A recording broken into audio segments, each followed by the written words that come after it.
강혜신의 오늘의 미국.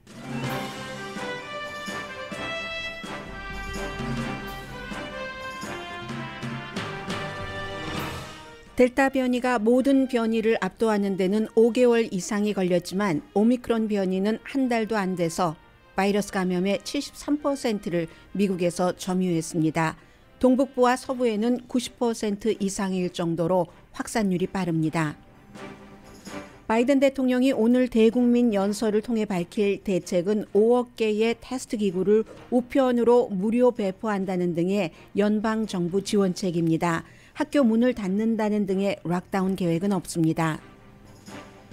테스트와 백신 접종이 해결책인 지금 트럼프 전 대통령이 지지자들 앞에서 부스터샷을 맞았다고 말한 뒤 반응은 야유입니다.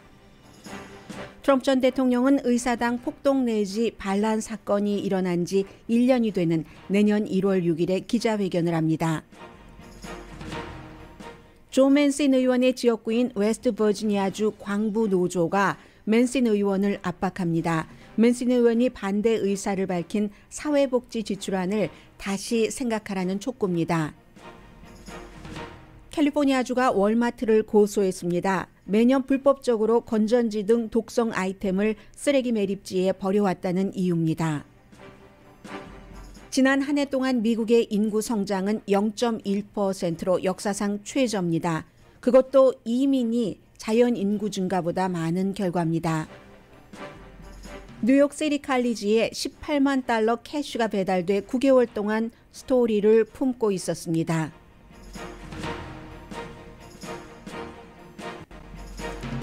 여러분 안녕하십니까? 오늘의 미국 강희신입니다. 지금부터 2시간 30분 뒤에 바이든 대통령이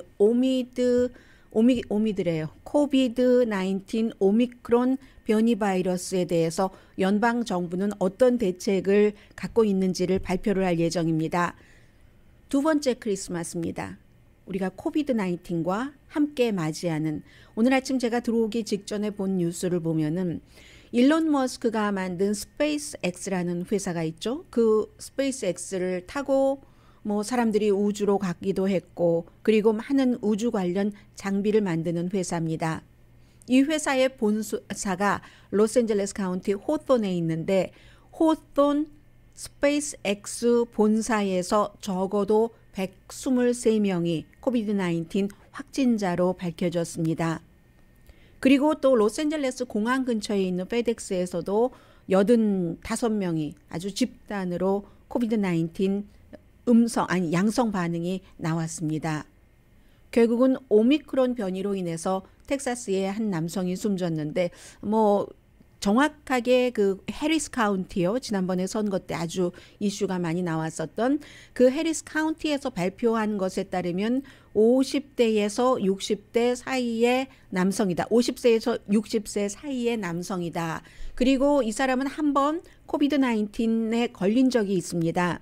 걸린 적이 있고 백신 접종은 맞지 않았으며 코비드-19에 대해서 아주 위험한 어떤 질병이 있는 사람이었습니다. 첫 번째 환자로 기록이 됐고, 그러나 되돌아보면은 지난해에도 첫 번째 환자가 나왔다는 것이 나중에는 알고 보니까 캘리포니아주, 워싱턴주가 아니라 캘리포니아주에서 첫 번째였죠. 이 남성이 현재로는 공식적으로 오미크론 변이로 인한 사망자로 나왔지만 이 이전에도 누군가가 오미크론 변이로 사망했을지 알 수 없는 일입니다. 전국적으로 오미크론이 73% 전체 그 코비드-19의 그 점유율이라고 볼 수 있는데, 델타 변이는 5개월도 넘게 걸렸습니다. 이 정도로 대세가 되기까지는. 그런데 전국적으로 73%지 뉴욕이라든가 아니면 이쪽 서부 지역이라든가 중부, 남부 중에서도 산업지대, 그러니까 사람들이 많은 곳이죠. 인구가 많은 그런 곳에서는 지금 코비드-19 양성 반응이 나온다 하면은 90% 넘습니다.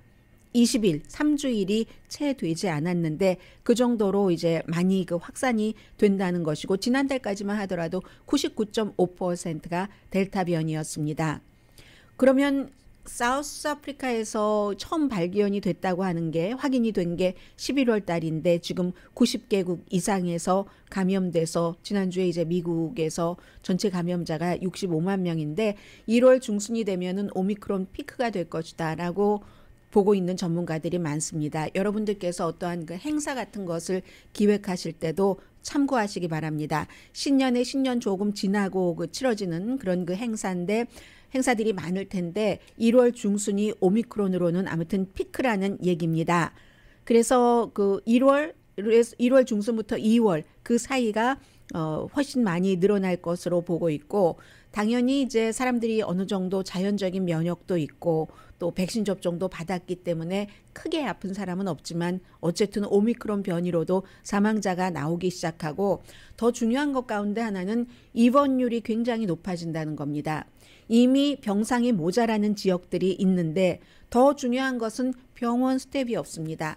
만약에 누군가 우리 가족 가운데서 오미크론 변이 바이러스에 걸리고 나면은 병원에 가더라도 병원의 스텝들이 사실은 그동안 그 오미크론 변이 환자를 가장 많이 접했겠죠. 이 병원 스텝 가운데 3분의 1은 본인들이 감염돼서 지금 일을 하지 못하고 있습니다.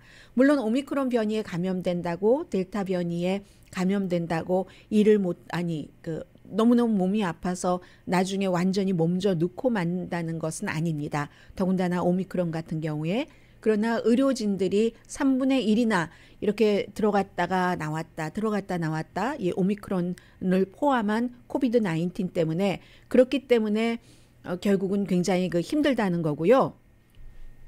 병원 스태프들만 이 코비드 19에 노출되는 게 아닙니다.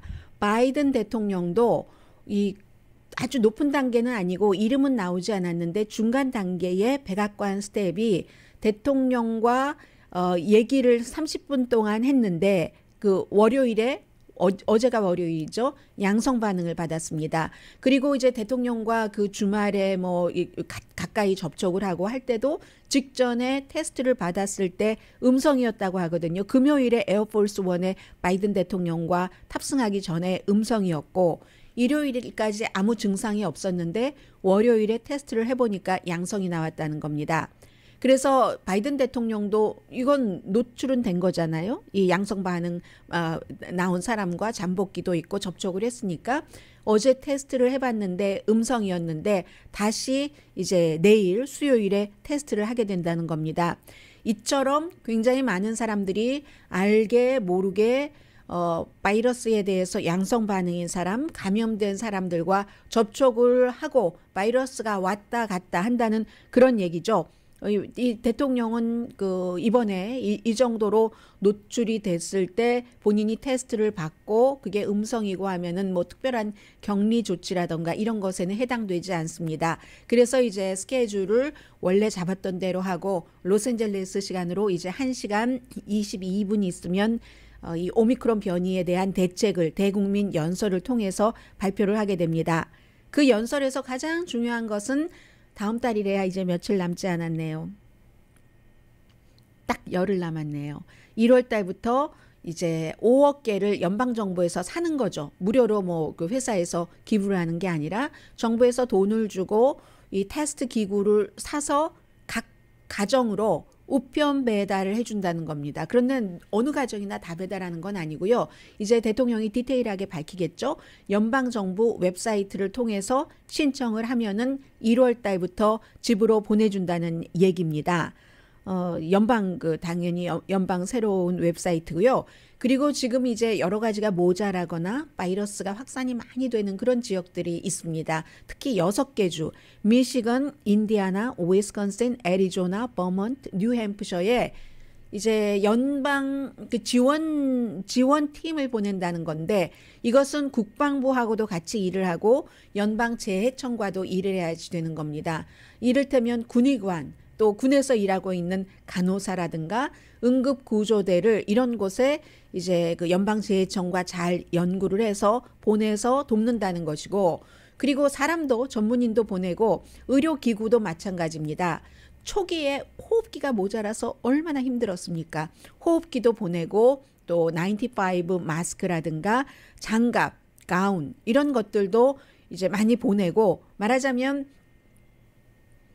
전시법을 또다시 이제 더 강하게 발효를 시킨다는 거죠. 트럼프 전 대통령 당시에도 이거 아무것도 아니다, 감기보다 약하다라고 하다가 마스크 같은 것도 미국이 전혀 갖고 있지 못했고, 나중에 이제 뭐 중국이 뭐 프랑스나 다른 나라로 독일로 팔려고 하던 것을 미국이 중간에 막 가로채고 했었잖아요. 그런 것들이 굉장히 미국으로서는 수치스러운 뉴스였는데, 그 뒤에 트럼프 전 대통령이 뭐 한국전 당시에도 발효가 됐었던 전시법을 발효를 해서 미국의 3M 공장이라든가 이런 곳을 직접 방문하기도 하면서 이 마스크 생산 같은 거 많이 하라고, 그런 곳 방문해서도 본인은 마스크 쓰지 않으면서 어쨌든 대통령으로서 그런 지시를 했고 굉장히 그 생산 같은 것이 활발해졌던 게 사실입니다.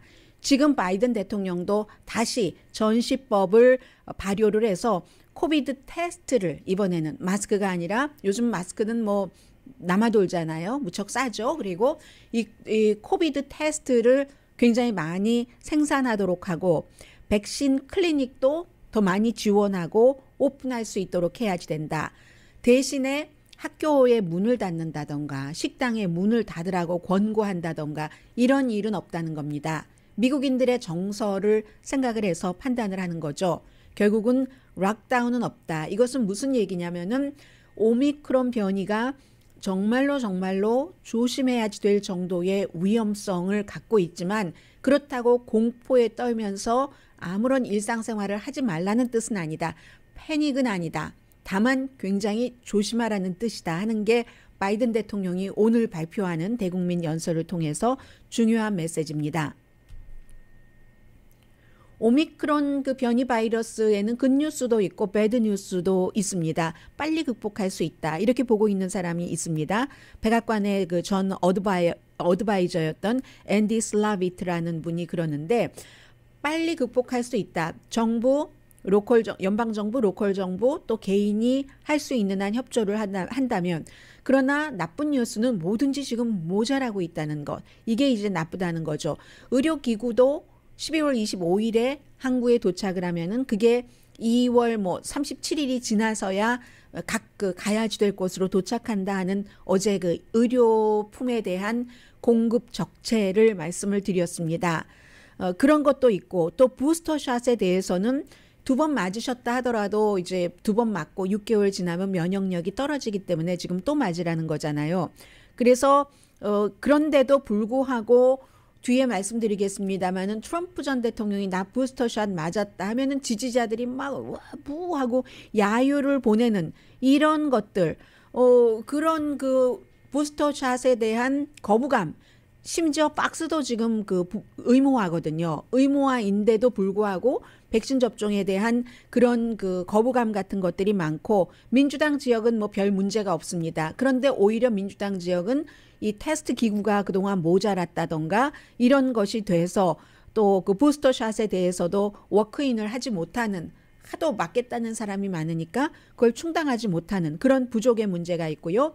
치료 부분에 대해서는 글쎄요, 가족 모임 같은 것을 나이 드시고 면역력이 약한 그런 그 가족 멤버가 있는 곳에서는 지금 좀 취소하는 그런 곳도 있습니다. 저도 지금 생각 중입니다. 크리스마스 때 저희 엄마와 우리 가족이 어떻게 해야지 되는가를, 어제까지는 같이 밥을 먹는다 였거든요. 그런데 오늘 지금 이 시점에는 다시 그 생각 중이고, 가족끼리 만나더라도 마스크를 쓴다던가 하는 것.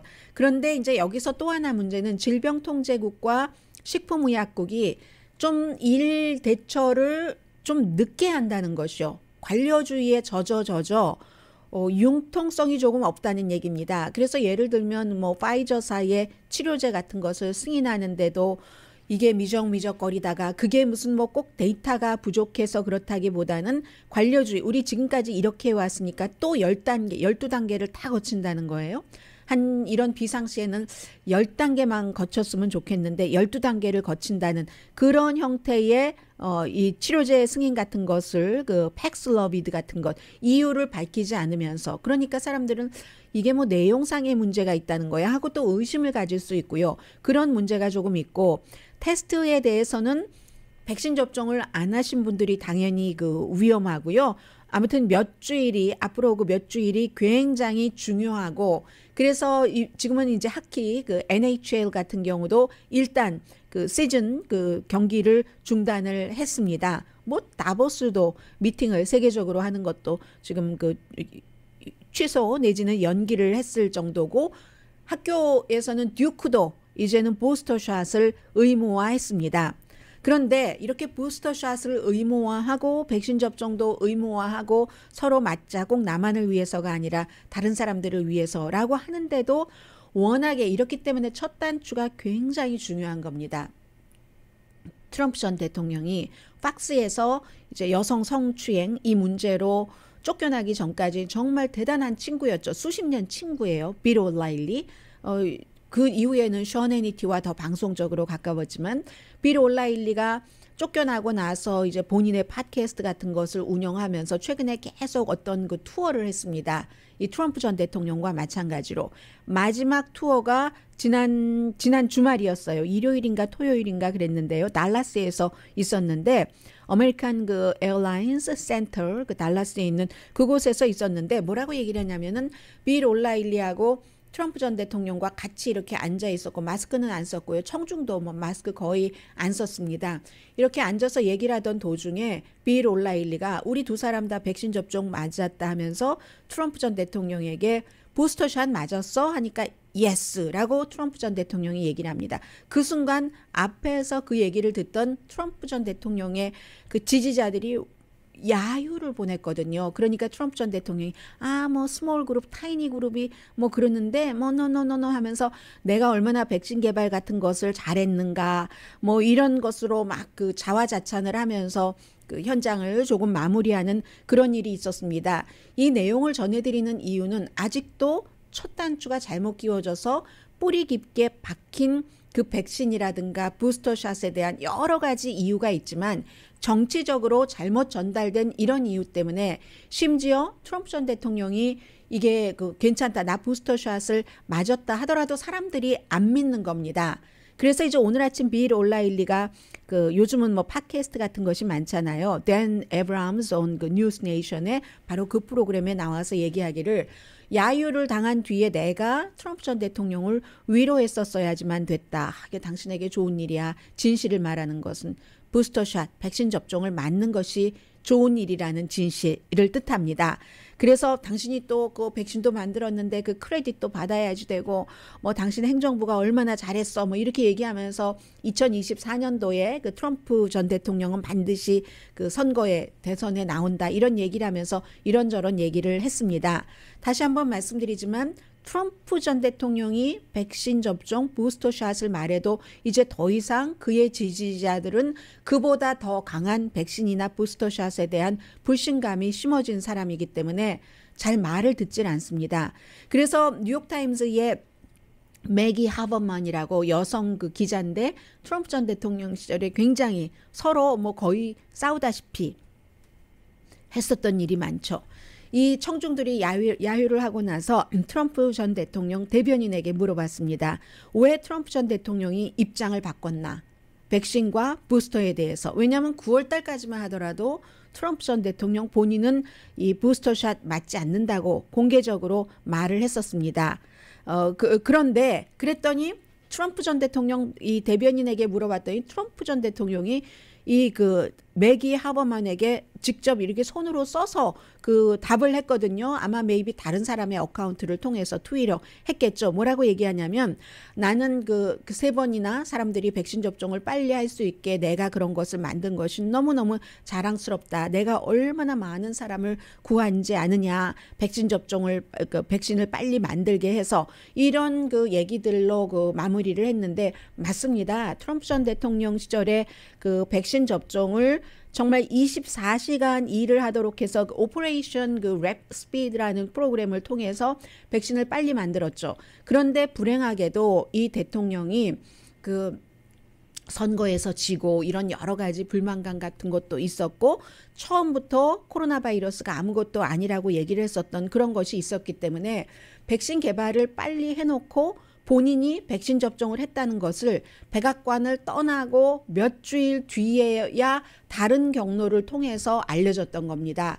지금 바이든 대통령을 포함해서 미국의 중요한 인물들은 백신이 나오면 카메라 앞에서 백신 접종을 받는 것을 보여줌으로써 사람들에게 특별히 무슨 건강상이라든가 종교 이런 문제가 아니고는 백신을 맞아서 본인의 생명도 구하고 집단 감염이 아니라 집단 면역도 하게 하는 이런 일을 하는데, 트럼프 전 대통령은 몰래 백악관에서 본인과 가족들 다 백신 접종을 받고 입 딱 다물고 있었던 겁니다. 그러니까 이제 와서 나도 부스터샷 맞았다 하니까 사람들은 거기에 너무 오래 젖어 있었기 때문에 전혀 반응을 하지 않고 있습니다. 이렇기 때문에 첫 단추가 얼마나 중요한가. 이런 모든 문제들이 다 해결되지는 않을 것 같고, 그렇기 때문에 이 코비드-19 바이러스에 대해서는 할러데이이기 때문에 정말로 바깥 사람도 만나고 가족들도 만납니다. 누가 백신을 맞고 누가 맞지 않았는지 알 수 없는 경우도 많고 하니까 스스로 조심을 하는 수밖에 없는 미국의 정치 환경입니다.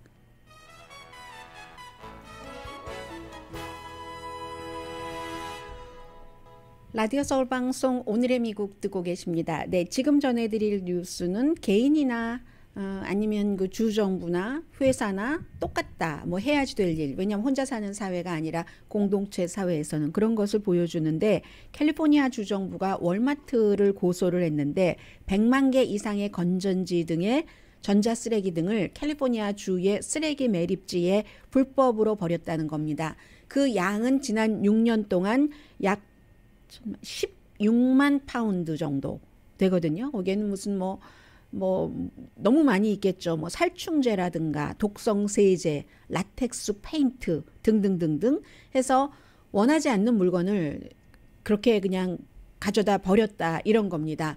왜 우리가 물건을 버릴 때 개인이건 아니면 아파트먼트에 살고 계시는 분이건 뭐 예를 들어서 무슨 기름을 그냥 함부로 버린다던가 뭐 있잖아요. 그런 것들 뭐 등등 우리가 양심적으로 이거 같이 쓰는 뭐니까 이렇게 공동으로 한다던가, 아니면 쓰레기를 수거해 가시는 분들에게도 편리하게 할 수 있도록 어떻게 뭐를 좀 싸서 버린다는가, 이런 형태로 당연히 세계에서 가장 돈을 많이 버는 소매업소인 월마트도 해야지 될 일이 있겠죠. 이게 주 검찰총장의 얘기입니다. 월마트의 얘기는 조금 다르고요.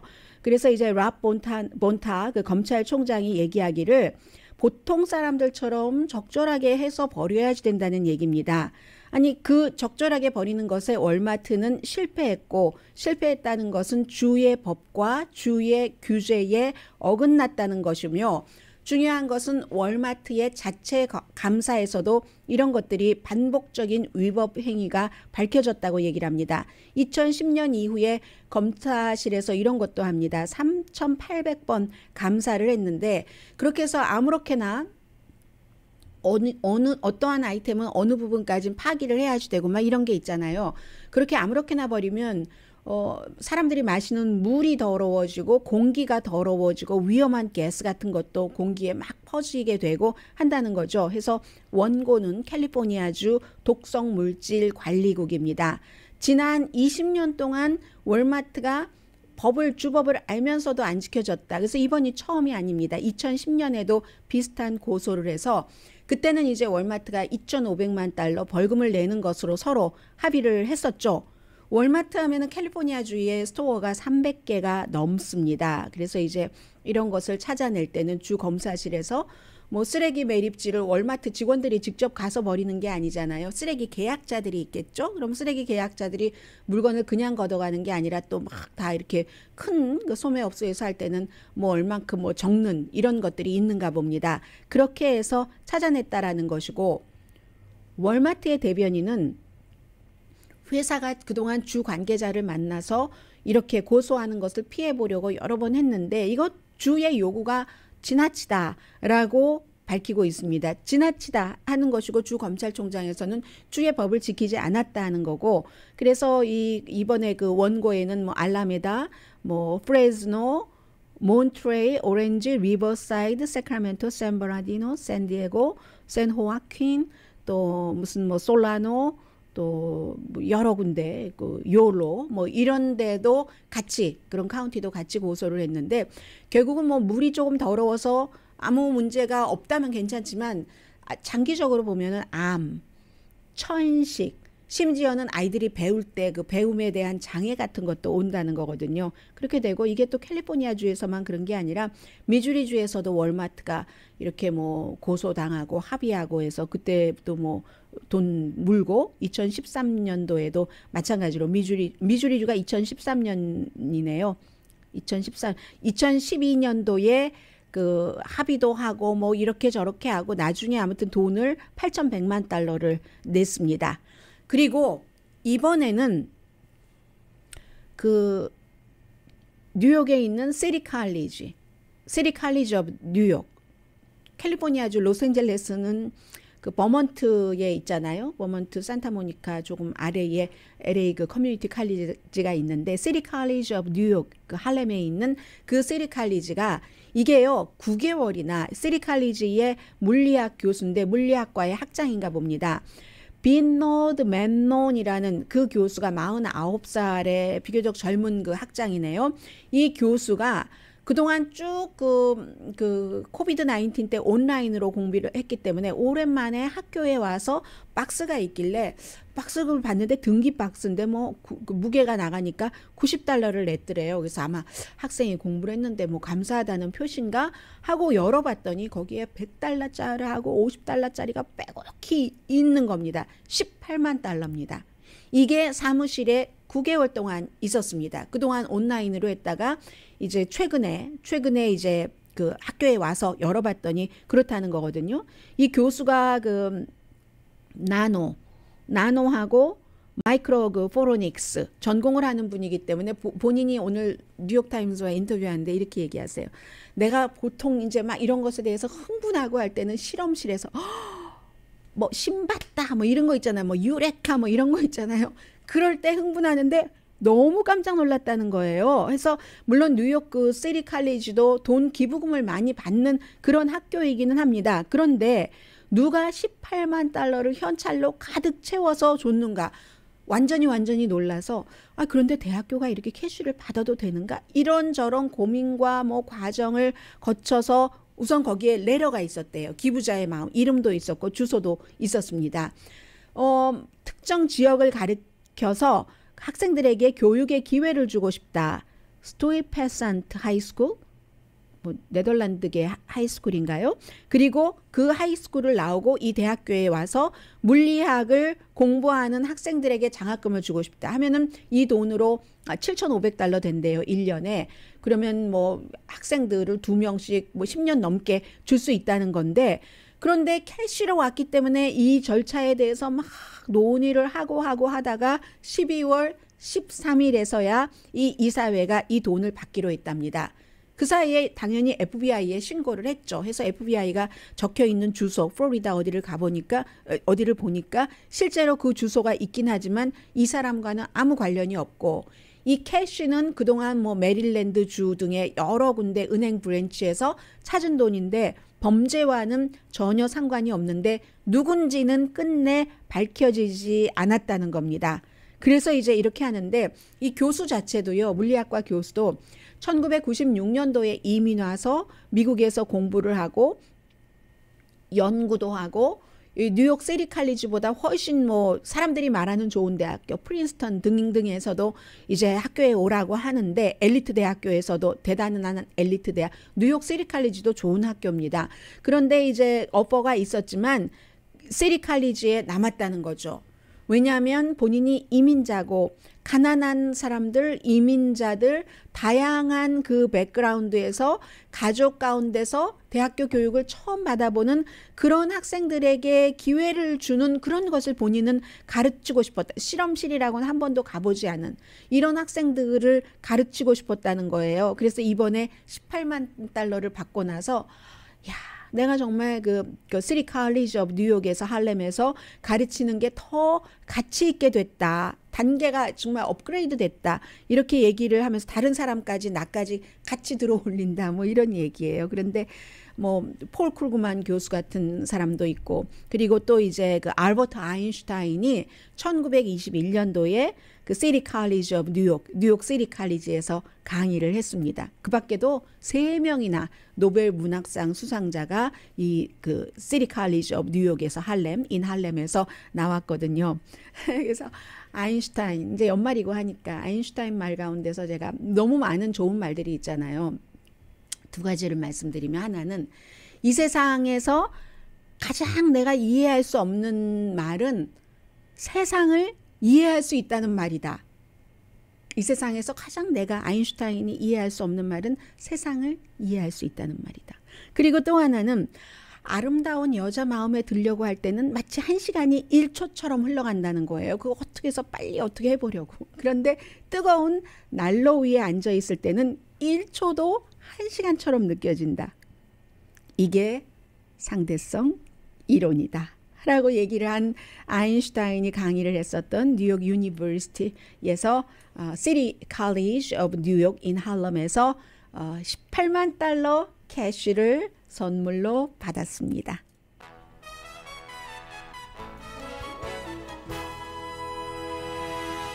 라디오 서울 방송 오늘의 미국 듣고 계십니다. 뭐 목요일, 금요일, 그리고 어제 사흘 연속 많이 내려갔었던 주식시장이 많이 내려간 것을 다 사흘 동안 내려간 것이 회복되지는 않았지만 오늘 그래도 큰 폭 오름세입니다.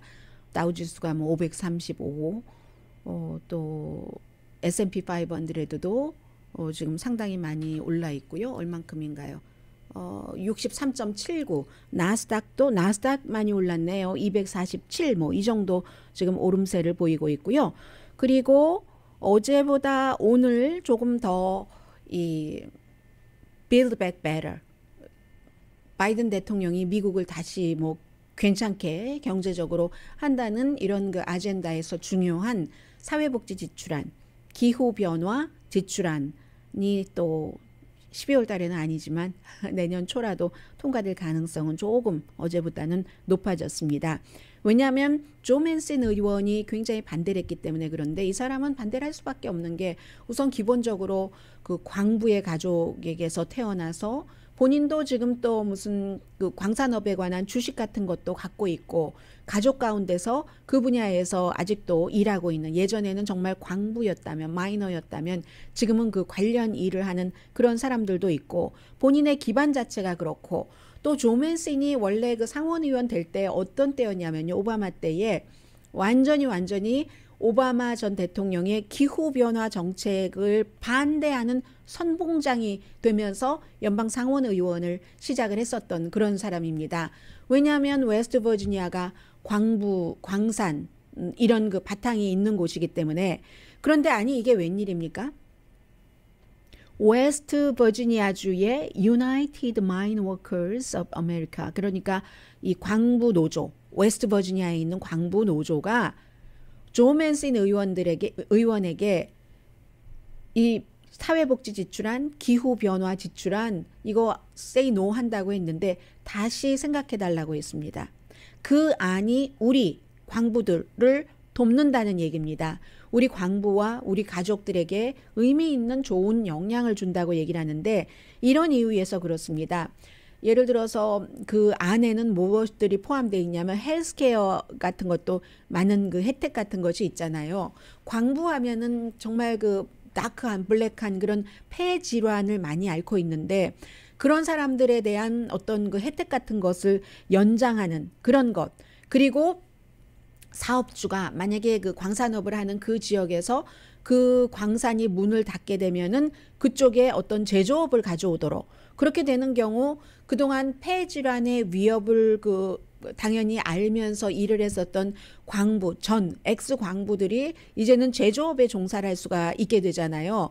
광부들이 어떻게 보면 더 먼저 알고 있는지도 모릅니다. 국가나 정치인들보다. 어차피 이렇게 해서는 살아남을 수가 없다. 내 대도 그렇지만 내 자녀 대는 더하지 하면서 스위치하기를 원하는 것 같습니다.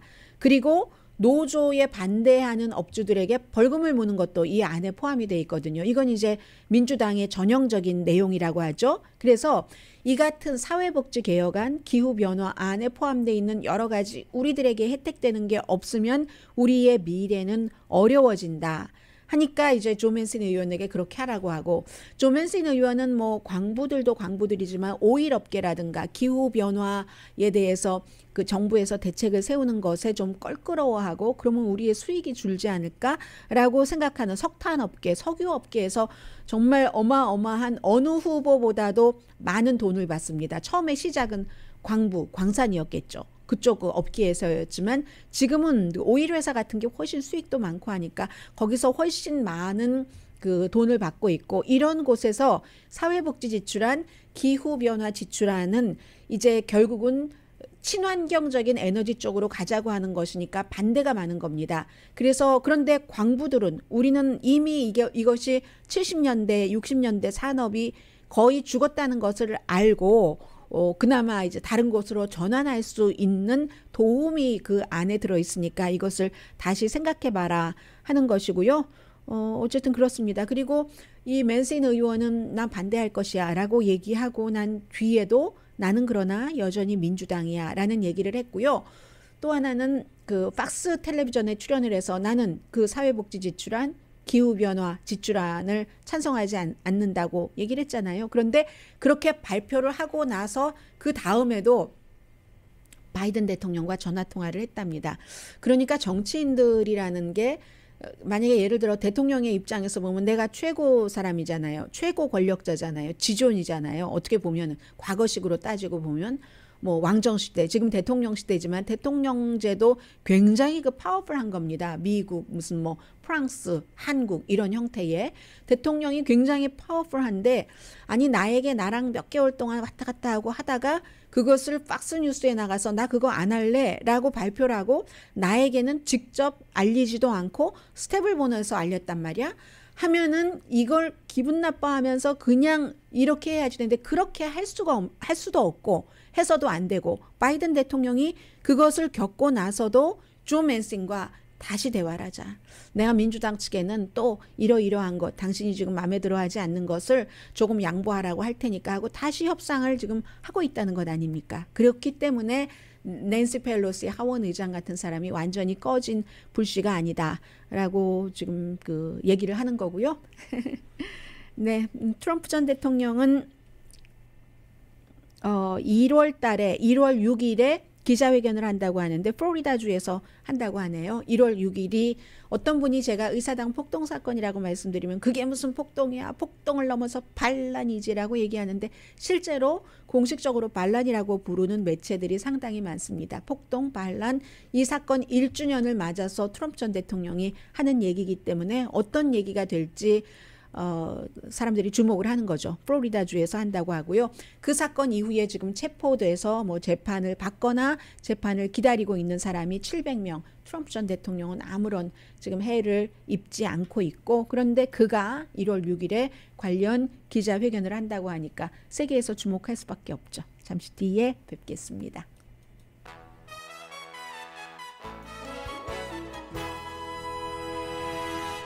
라디오 서울 방송 오늘의 미국 듣고 계십니다. 인구 증가율이요. 이민자가 없으면 미국이 정말 어떻게 될지 모르겠어요. 지난 한 해 동안 연방은 7월 1일부터 시작이 되기 때문에 2010년 7월 1일부터 올해 7월 1일까지 늘어난 인구가 39만 2,665명밖에 안 됩니다. 그런데 이제 자연적으로 늘어난 것은 사망률과 출생률을 비교를 했을 때 14만 8,043명, 이민이 24만 4,622명, 이민이 10만 명 더 많은 거예요. 39만 얼마 가운데서 10만 명, 약 10만 명 정도 많은 거죠. 그래서 이민이 자연 증가 출생률보다 많은 첫 번째 해이기도 하고요. 11개 주는 10,000명 이상 줄어들었고 역사적으로 가장 많이 줄어든 겁니다. 텍사스주가 가장 크게 증가했고 캘리포니아주에서 텍사스주로 가는 사람들도 많고요. 기본적으로는 당연히 낮은 출산율인데, 그런데 코로나 바이러스가 여기도 영향을 미치는 겁니다. 트럼프 전 대통령 때 이제 그 7월부터 12월까지 그렇게 됐지 않았겠어요? 그리고 바이든 대통령 들어와서 다시 점검하는데도 시간이 걸리고 무슨 비자 같은 것 안 내주고 국무부 완전히 문 닫고 이런 영향도 있고 사람들도 코비드니까 웬만하면 아이를 안 낳는다던가 해서 지금 그런 양쪽으로 인구 증가율이 굉장히 마이너스는 아니지만 가장 적은 폭으로 늘어난 것이고요.